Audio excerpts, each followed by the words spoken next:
I'm Sam. I'm a CVT here in DoveLewis ICU, and today I'm going to talk about Doppler blood pressures, specifically on dogs. So the first thing that we're going to talk about is cuff size.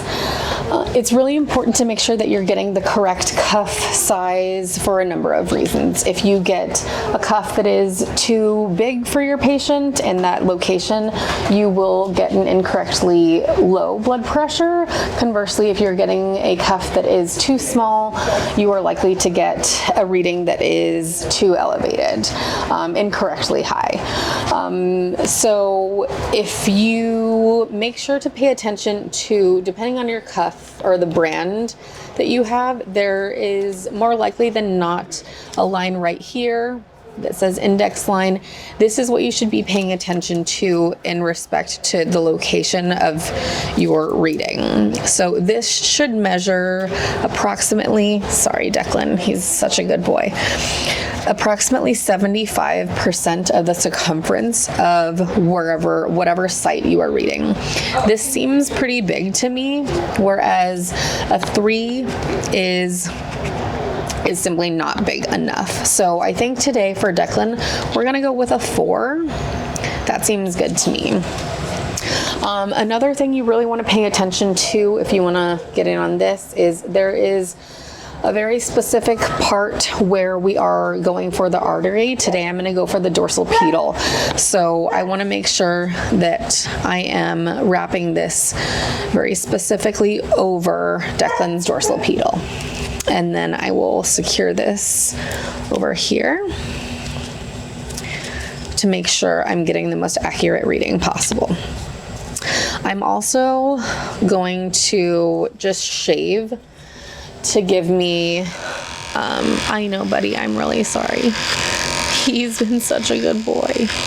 We're gonna shave for a more clean site so that our crystal has just less to deal with as we're trying to get a blood pressure reading. This isn't always necessary, but it certainly can't hurt. You can also palpate before you actually go in for a reading. Sometimes it can be helpful so that you know exactly where you want to put your crystal. Or if you've been fishing with your crystal for a little while, sometimes you go in and very gently palpate. And you'll be able to feel with your fingers sometimes. So you're gonna make sure that you get your ultrasonic gel, because this is an ultrasonic Doppler, not just like regular lube, because these sound waves are going to travel much more easily through this gel. And it will be cold for your patient, so sometimes that can startle them. You're gonna hook this up to your sphygmometer and go over this site. Gently place the crystal on it.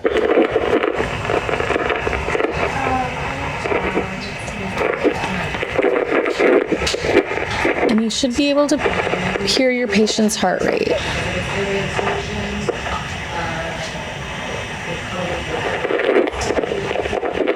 It can take some amount of fussing often, which is why I usually keep some extra lube on my glove. Another reason why palpating earlier is a good idea.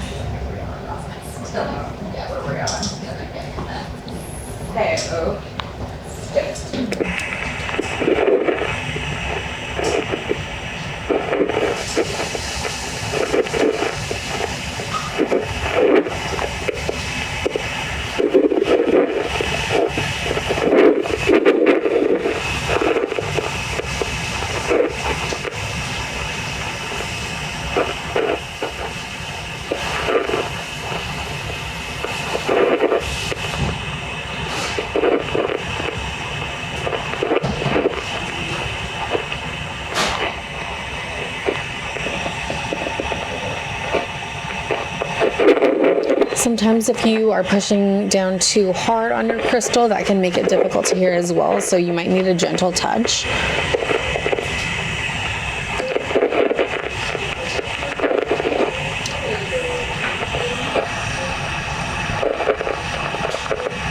And if you need to confirm with your stethoscope, that often happens, that's okay as well.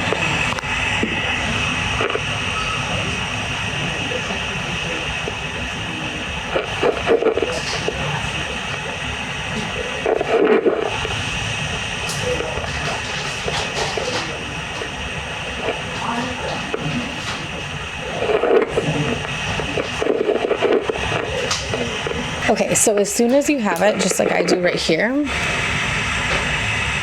you're going to inflate your cuff. Make sure that it's not inflated at all. You're going to inflate your cuff until you can no longer hear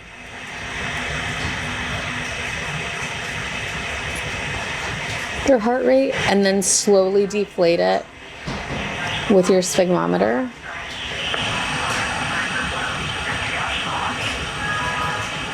And then fully deflate it. In school, I was taught, as many of us were, that you should get 3 readings consecutively.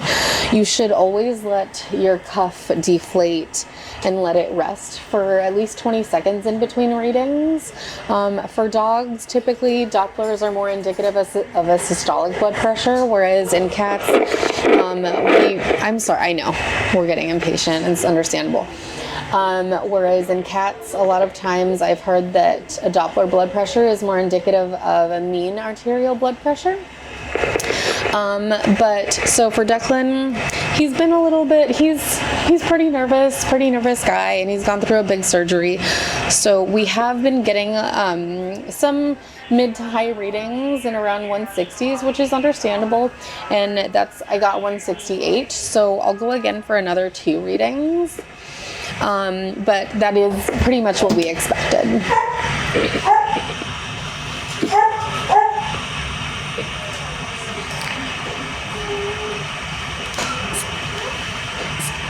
Again, just until you can't hear it anymore.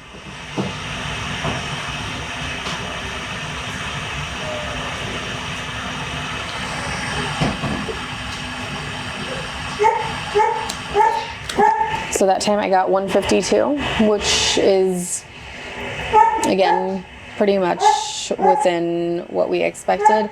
As soon as you're getting 3 readings, what I was taught is that you get 3 and then you take the average of that, but you should always present all 3 to your doctor. And that's it.